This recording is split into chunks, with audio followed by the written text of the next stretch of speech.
quero convidar os nossos irmãos a abrir as suas Bíblias na segunda carta de Paulo aos Coríntios, no capítulo 3, iremos ler alguns versículos. Carta de Paulo aos Coríntios, capítulo 3, iremos ler do versículo 12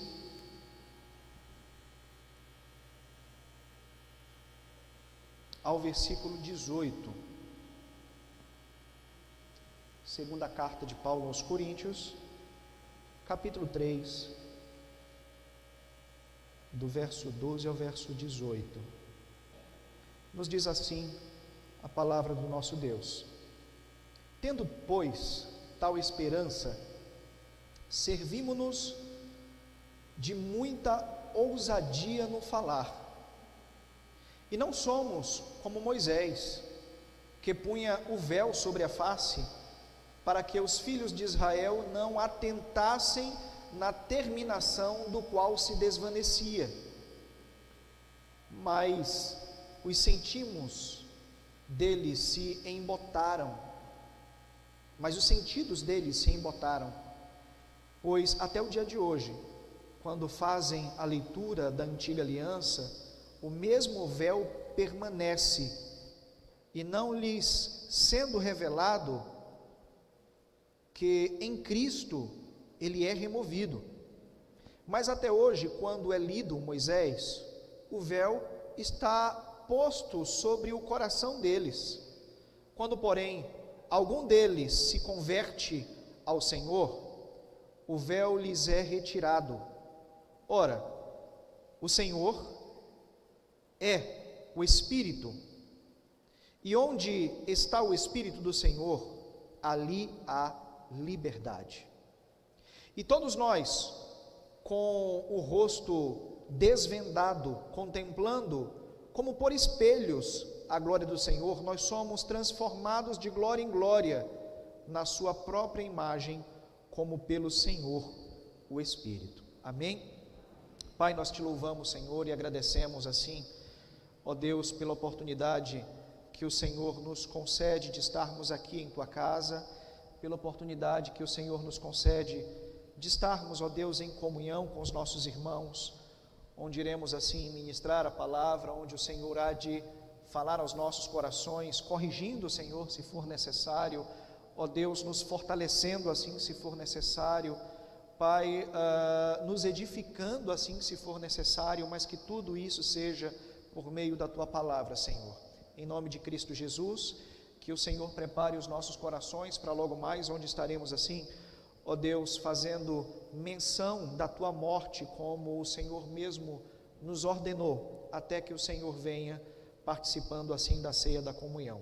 Que a tua palavra, Senhor, que é lâmpada para os nossos pés e luz para os nossos caminhos, ela possa, em nome de Cristo Jesus, transformar as nossas vidas, fazendo-nos pessoas mais parecidas com o teu Filho amado Jesus. Essa é a nossa oração, ó Deus. Amém.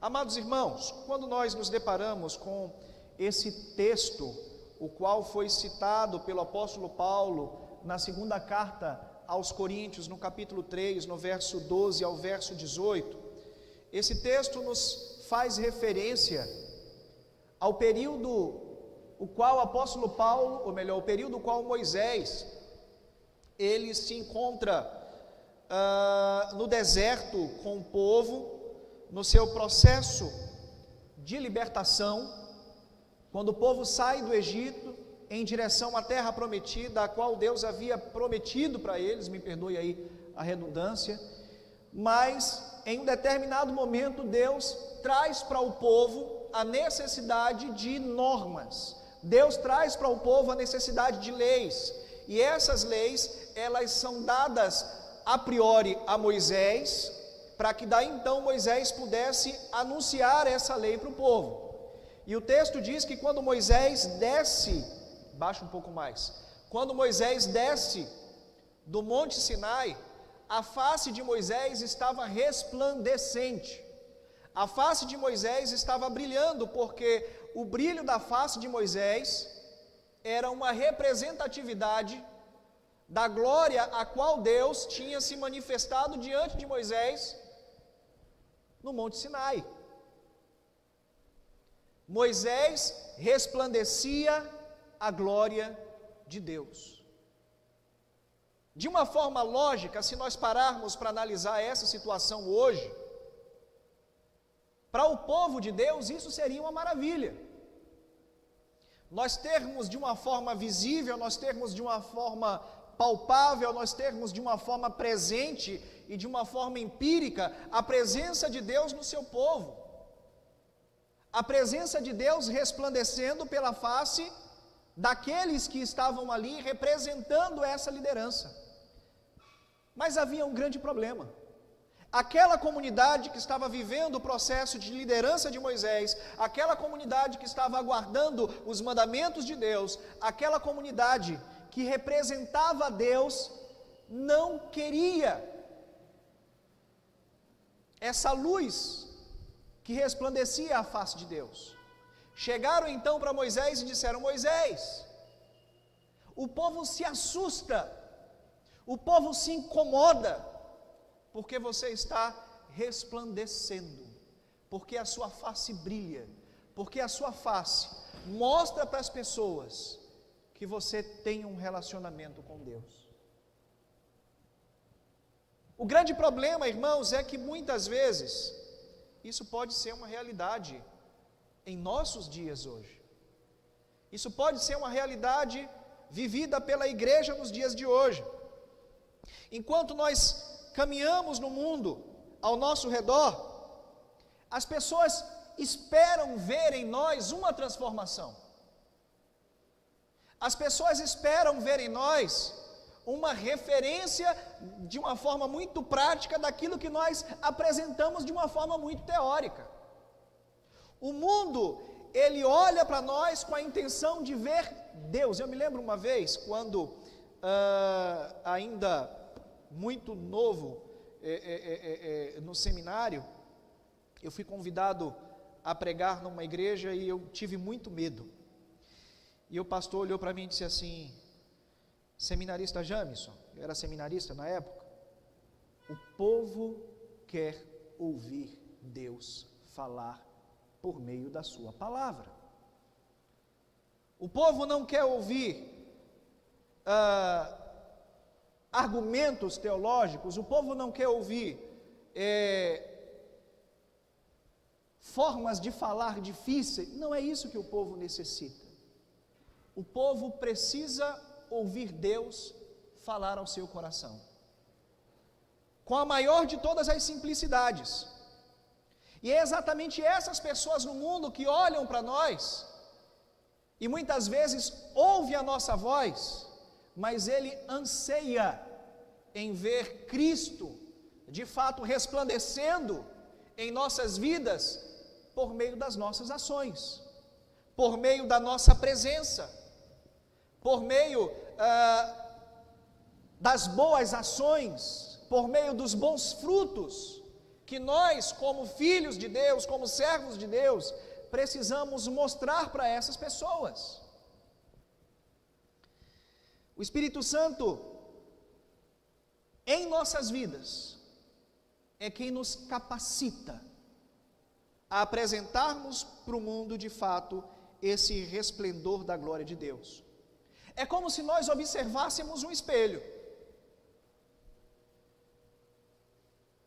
Quando nós observamos o espelho, nós vemos no espelho a nossa imagem.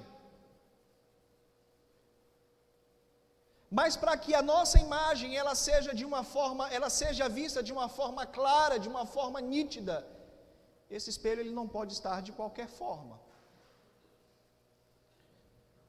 Eu vou confessar uma coisa para os irmãos aqui: eu não gosto muito de lavar carro. Se tem uma coisa que eu não gosto, é de lavar carro. E sempre quando eu saio, principalmente à noite, a irmã Leoni, o irmão Isaac, sabe o quanto que eu reclamo porque os espelhos estão sujos, porque eu não consigo enxergar nada, mas eu não me preocupo em limpar. mas eu não me preocupo em cuidar, eu não me preocupo em tratar os espelhos retrovisores, o vidro, porque por mais que isso me incomode, eu não dou a ele devida atenção. E se nós pegarmos essa ilustração e trazermos para a vida do cristão, o apóstolo Paulo em 1 Coríntios capítulo 13, ele vai falar que Cristo nós conhecemos por espelhos, mas de uma forma não tão clara, de uma forma completamente fosca, de uma forma completamente opaca. Se nós pararmos para analisar e pensar nos espelhos na época de Paulo, não eram espelhos tão bons, tão perfeitos, tão nítidos como os espelhos que nós temos hoje. Mas ele diz que aqueles espelhos resplandeciam a glória de Deus, mas chegaria um tempo em que nós viríamos Deus, viríamos Jesus face a face. Quando as pessoas olham para mim, quando as pessoas olham para você, quando as pessoas olham para as nossas vidas, elas querem ver Deus. É exatamente isso que Paulo está dizendo aqui.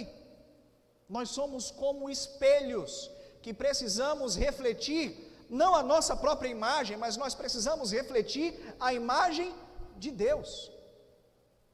Lembra de Moisés? Moisés refletia a glória de Deus, e aquela glória de Deus incomodava aqueles que ali estavam. A glória de Deus assustava aqueles que ali estavam. Mas, amados irmãos, as pessoas hoje estão tão sedentas pelo amor de Deus, as pessoas estão tão sedentas pela palavra de Deus, que elas anseiam ver Deus resplandecido na tua vida. Mas o que é que podemos fazer para melhorar então a imagem desse espelho que somos nós, para que possamos refletir a glória de Cristo? A primeira coisa que nós precisamos fazer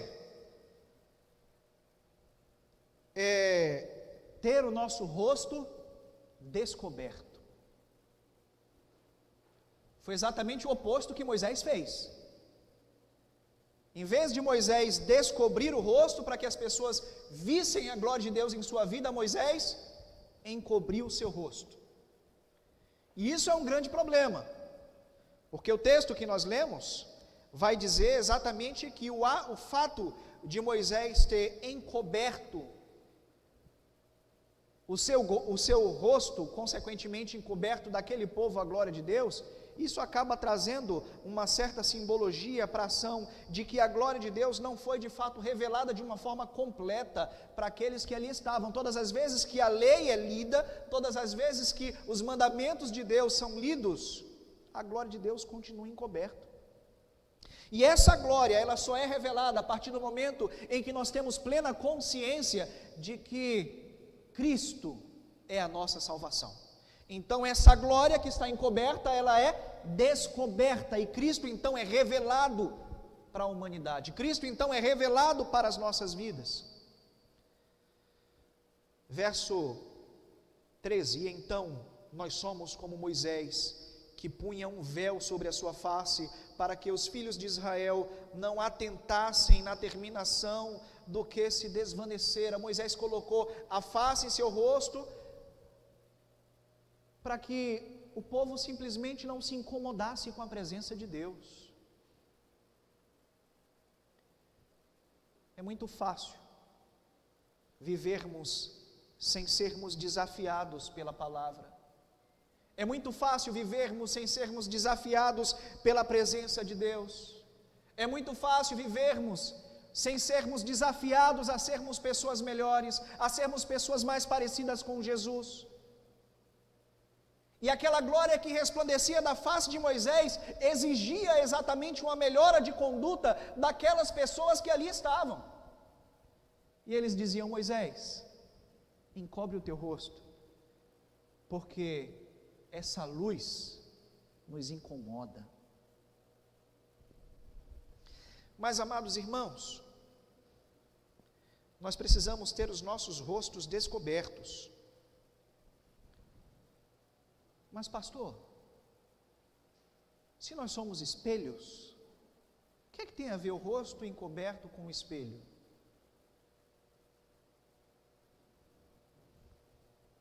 Eu me lembro que, hoje em dia o pessoal não pensa mais isso, né? Mas quem é ali da década de 80 para trás,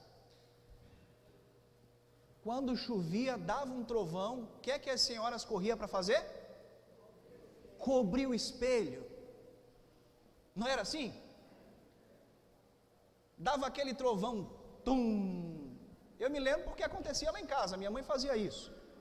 Corria e cobria o espelho, para que aquele espelho não atraísse os raios, não atraísse os trovões, era assim que se dizia naquela época, né?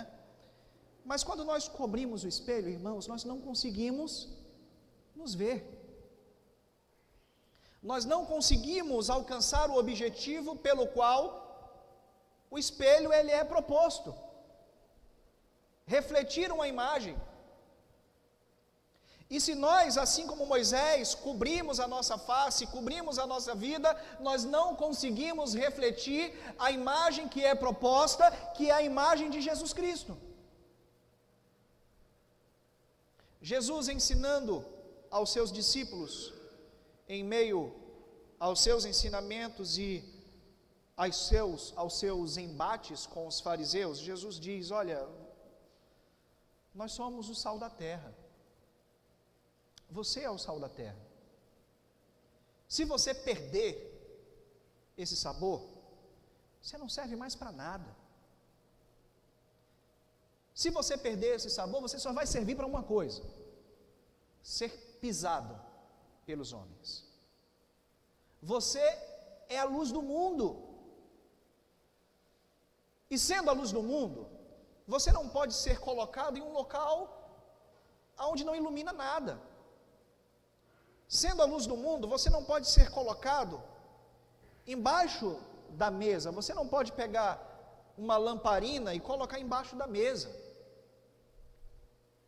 Falta energia na tua casa, pega a vela e coloca ela embaixo da mesa, para ver se ilumina alguma coisa. Não vai iluminar nada. É exatamente isso que Jesus está dizendo. Você não pode pegar lá a lamparina, você não pode pegar a vela e colocar embaixo da mesa, ainda mais se a mesa tiver igual a essa aqui, com um lençolzinho por cima, que ainda oculta mais aquilo que está embaixo.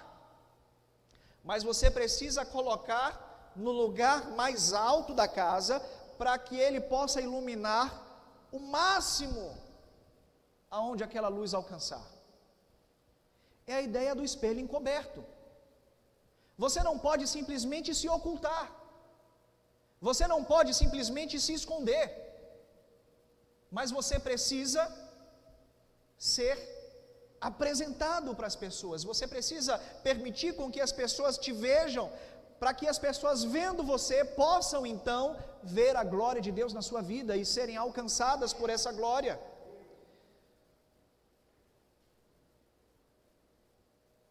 Nós necessitamos, irmãos, que nada se interponha entre nós e o nosso Deus. O véu que separava o homem de Deus foi rasgado por ocasião da morte de Jesus. E esse gesto, ele possibilitou que a glória do Senhor pudesse então alcançar as nossas vidas, garantindo que nós tivéssemos vida de fato e não morte. E se nós ocultamos isso, se nós cobrirmos os nossos espelhos, que é a nossa vida, nós não permitimos com que essa glória, com que esse reflexo possa alcançar outras pessoas. Então o que é que a gente aprende com isso? Que como espelhos, nós devemos descobrir o nosso rosto. Eu preciso mostrar para as pessoas quem sou. Mas eu devo fazer isso somente com palavras? Não. Os meus atos homologam as minhas palavras. Mas o que é que eu posso fazer então, nesse tratamento do espelho, nesse preparo do espelho, para que ele possa resplandecer a glória de Deus? Esse espelho ele precisa estar limpo. Olha a ideia do carro. Se eu não lavo o carro, consequentemente eu não lavo os espelhos. E por não lavar os espelhos, isso não permite com que eu veja, de fato, o que ele se propõe a resplandecer. Imagina você chegando em casa, as esposas vão se identificar agora. Dá aquele grau no banheiro, limpa o espelho, aí daqui a pouco chega o maridão lá, escova os dentes e aqueles jatos do creme dental, né, começa a sujar o espelho. Aí depois vem o filho, aí faz a mesma coisa. Aí quando a esposa que limpou o espelho, limpou o banheiro, vai poder utilizar, está aquele espelho todo sujo. Não é assim que acontece? Não é chato? As mulheres conseguem se ver de uma forma clara no espelho, com o espelho sujo? Conseguem se ver de uma forma nítida no espelho, com ele sujo? Não consegue. E isso incomoda. Irmãos, como espelhos que refletem a glória de Deus, nós precisamos estar limpos. E essa limpeza nos fala de santificação. Nós precisamos santificar as nossas vidas, nós precisamos limpar as nossas vidas, nós precisamos limpar os espelhos que somos nós, para que Cristo possa ser resplandecido, para que Cristo possa ser mostrado para as pessoas, para que quando as pessoas olhem para nós, não vejam as nossas falhas, para que as pessoas quando olharem para nós, não vejam os nossos pecados, mas que elas possam ver Jesus em nossas vidas. Mas para que essas pessoas vejam Jesus, nós precisamos nos purificar. Eu tenho falado para a igreja sobre o plano de salvação de Jesus. Nós temos falado muito aqui sobre esse plano de salvação. E o plano de salvação, ele tem 4 passos. O primeiro passo é o processo de regeneração. Exatamente aquele passo o qual Jesus ele ensina para Nicodemos. Nicodemos, necessário é nascer de novo. Deus ele faz de você uma nova criatura. As coisas velhas já passaram, tudo se faz novo. Você não é mesmo ser, você não é o mesmo ser. Você é um novo ser, você é uma nova pessoa. O segundo passo é o passo da justificação. E o passo da justificação é exatamente o ato da morte de Jesus em nosso lugar, que nos tira a responsabilidade, que nos tira o peso dos nossos pecados, e é colocado todo sobre as costas de Jesus. Jesus então paga pelos nossos pecados e nós somos consequentemente justificados, nós não temos mais nenhuma culpa. Paulo vai dizer aos romanos: portanto agora nenhuma condenação há para aqueles que estão em Cristo Jesus, que não andam segundo a carne, mas segundo o Espírito. Terceiro passo do plano de salvação é a santificação. Quarto passo do plano de salvação é a glorificação. Perceba, irmãos, que o primeiro, o segundo e o quarto passo, isso eu já tenho falado aqui há algum tempo com a igreja, ele não depende de nós, mas ele depende de Deus.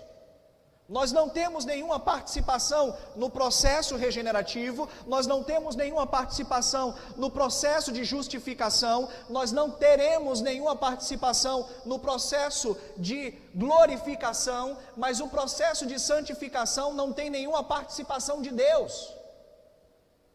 É uma ação completamente nossa. Deus não santificará as nossas vidas.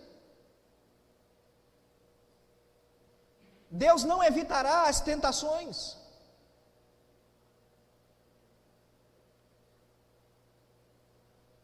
Deus não nos tirará desse mundo para que nós não sejamos tentados.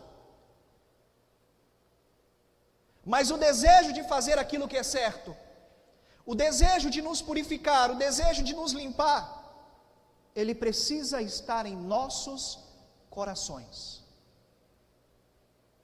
O desejo de se afastar do mundo e de se aproximar de Deus, ele precisa estar em nossos corações e, consequentemente, em nossas ações.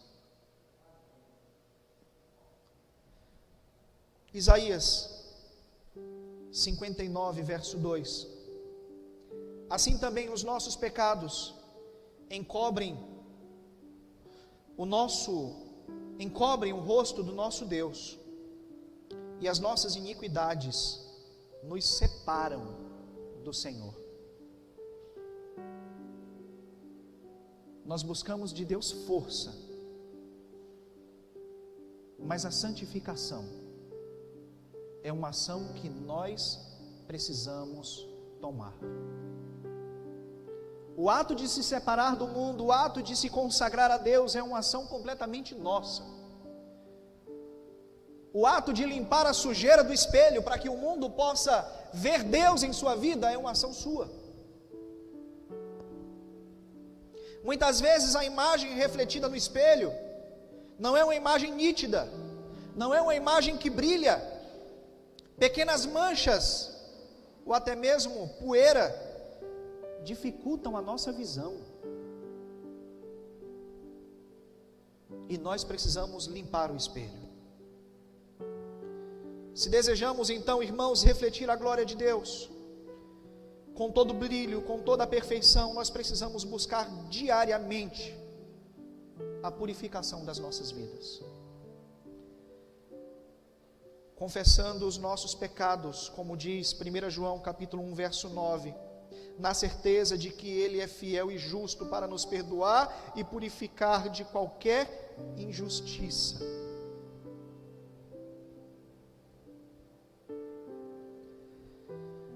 Nós, como cristãos, como espelhos que desejam resplandecer a glória de Deus, precisamos limpar as nossas vidas. Terceiro e último ponto, para refletir como espelho a glória de Deus, nós precisamos estar bem direcionados. Eu não sei se os irmãos têm percebido movimentação aqui na frente do templo, no altar.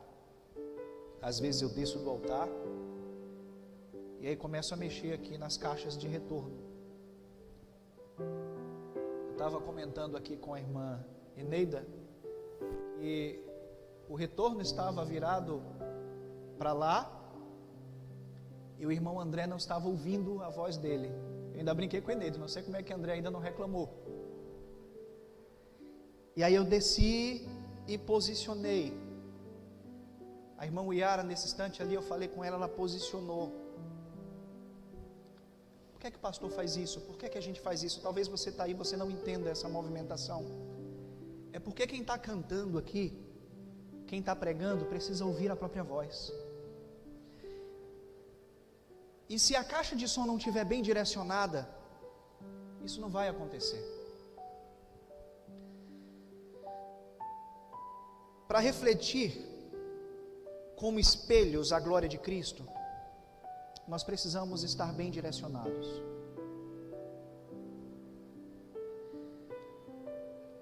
Mesmo o espelho estando descoberto, mesmo o espelho estando limpo, ele só é capaz de refletir o objeto o qual ele está sendo proposto a refletir, se ele estiver na direção desse objeto. O que é que a gente aprende com isso? Nós só conseguimos refletir Deus se nós estivermos sendo direcionados por Deus. Nós só conseguimos refletir Deus se nós estivermos inclinados para Deus. O cristão que não está em sintonia com o Senhor, ele corre o risco de refletir outras imagens. Talvez eu não esteja em sintonia com Deus, talvez eu não esteja direcionado por Deus, então eu vou acabar refletindo para as pessoas exatamente o oposto. Se eu não estou sendo direcionado por Deus, se eu não gasto tempo com Deus, se eu não aprendo da palavra de Deus, se eu não me envolvo com Deus, então o que é que eu estou fazendo? As pessoas vão olhar para mim e não vão ver Deus. vão ver talvez um comportamento muito ligado a alguém que eu admiro e que eu estou refletindo.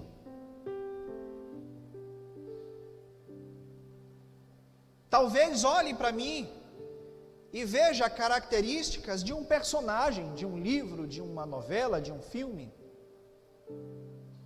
porque talvez eu esteja inclinado a isso, talvez eu esteja sendo direcionado a isso,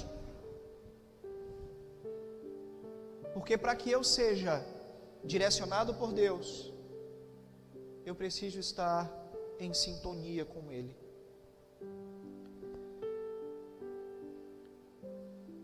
Ao direcionar os nossos olhos para o autor e consumador da nossa fé, passamos a refletir cada vez mais a sua glória. Ao dedicarmos as nossas vidas à oração, ao dedicarmos as nossas vidas à leitura da palavra, à consagração, à evangelização, nós refletimos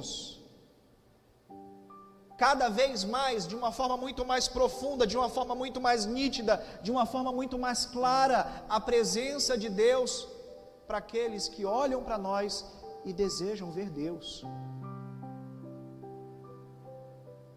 É assim que a glória de Deus, irmãos, se revela, e nós somos então transformados, a sua luz revela em nossa vida a sua presença.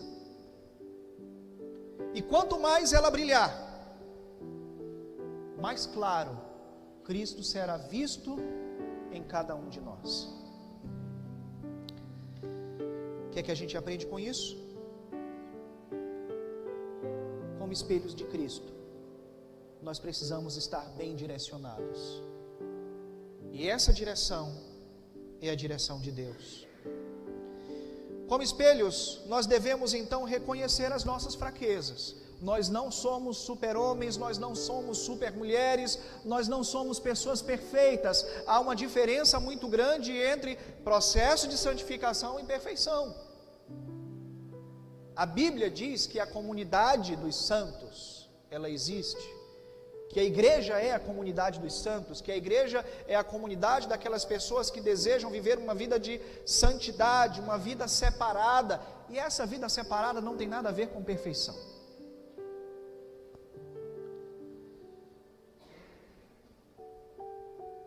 Salmo de número 139, verso 23 e o verso 24, sonda-me, ó Deus, e conhece o meu coração, prova-me e conhece as minhas inquietações, vê se há em mim conduta ou algo que te ofenda e dirige-me, ó Deus, pelo caminho eterno. Davi está expressando aqui para Deus o desejo que ele tinha, em primeiro lugar, o reconhecimento das suas falhas, o reconhecimento da sua sujeira, o reconhecimento de que o seu espelho estava com manchas e que essas manchas elas poderiam sim ser limpadas por Deus. E segundo, ele se coloca à disposição de Deus, para que se de fato houvesse alguma sujeira, Deus pudesse limpá-la. Nós precisamos obedecer o plano de Deus para as nossas vidas. Salmo de número 40, verso 8, eu tenho grande alegria em fazer a tua vontade, ó meu Deus, e a tua lei está no fundo do meu coração. Nós precisamos estar felizes porque fomos chamados por Deus para que sim resplandeçamos a sua glória, para que sim resplandeçamos a sua imagem para outras pessoas. Nós precisamos confiar, não em nossas forças, mas na força de Deus. E aí eu quero concluir com o texto de Filipenses capítulo 4, verso 13. Tudo posso naquele que me fortalece. Mas isso quer dizer que eu posso fazer qualquer coisa? Não. Isso está dizendo que eu posso viver qualquer situação, desde o momento em que eu esteja com Cristo, refletindo a sua glória. Posso passar por dificuldades, mas eu passo por dificuldades refletindo a glória de Deus. Posso passar por bonança, mas eu vou passar por bonança refletindo a glória de Deus. Posso passar por provações, posso passar por sofrimentos, Paulo está aqui expressando tudo aquilo que ele viveu. Mas sim, eu faço tudo isso porque Deus me permite que eu faça e que eu viva uma vida em que as pessoas possam olhar para as minhas ações e ver Deus de uma forma muito presente. Que imagem as pessoas têm visto refletidas na sua vida? As pessoas têm visto a imagem de Deus, as pessoas têm visto de fato Deus de uma forma clara ao olhar para você? Isso é uma pergunta retórica. Que você possa meditar nessa palavra, que você possa pensar no que tem vivido e no que você tem mostrado para as pessoas, por meio das suas palavras, por meio das suas ações e por meio do seu testemunho de vida. Amém? Eu quero orar por sua vida nessa noite, e enquanto eu oro, eu peço que o Ministério de Louvor já possa estar vindo aqui à frente, que vão fazer o nosso pós-lúdio e também nos dará apoio nas canções durante a celebração da ceia do Senhor.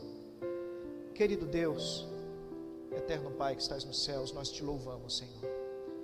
Louvamos, ó Deus, e agradecemos porque Tu és maravilhoso, porque Tu és amado, Tu és supremo, Tu és soberano. Agradecemos porque nós fomos escolhidos pelo Senhor a resplandecer, ó Deus, a sua glória. Nós somos assim espelhos do Senhor, que aguarda, ó Deus, o olhar das pessoas em nossas vidas, e que pela fé cremos que elas hão de ver Cristo resplandecido sim em nossas ações.